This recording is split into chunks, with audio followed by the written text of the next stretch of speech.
Update muna nga tayo sa mundo ng basketball sa Gilas, Pilipinas.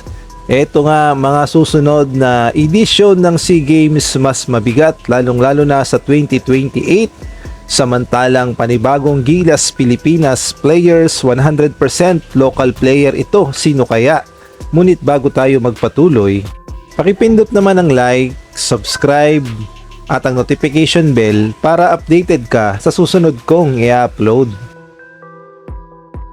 Mukha ngang sa mga susunod na edisyon ng SEA Games ay mapapalaban na ang ating Gilas Pilipinas na alam naman nating nag-iisang hari pagdating sa Southeast Asia sa basketball dahil tayo lamang ang nakagawa ng 20 golds pagdating sa basketball at hindi nga yan magawa ng ibang kupunan sa Southeast Asia.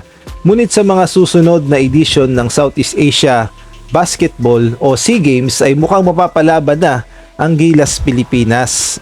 Bukod kasi dito sa Thailand at gayon na rin itong Vietnam at idagdag mo pa ang Indonesia na isa sa mga mahigpit na karibal ng Gilas Pilipinas pagdating sa SEA Games ay mukhang hindi na sila ang ating mas mahigpit pa na makakalaban dahil ayon nga sa report, nagmungkahi kasi ang Sports Committee ng Indonesia na palawakin pa ang SEA Games sa mga susunod nitong edisyon lalong-lalo na sa 2028 na gaganapin sa Pilipinas at ito nga ang gusto nilang mangyari na hindi lang ASEAN country ang maglalaro o ASEAN countries ang maglalaro sa SEA Games bagkus idadagdag pa ang non-ASEAN kabilang na nga dyan ang Asia Oceania.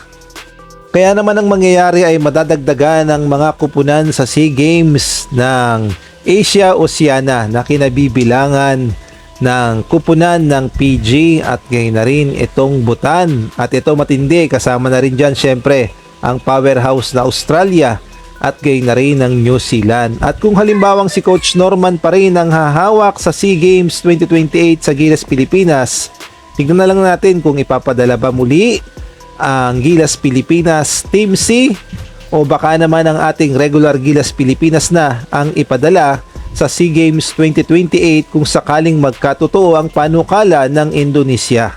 At sa ibang balita naman, may panibagong Gilas Pilipinas prospect na naman tayo na 100% local player. Ito nga ang nakakabatang kapatid ni AJ Edu na si Ben Edu na ayon nga sa report ay 100% eligible as local player sa Gilas Pilipinas dahil meron itong Philippine passport.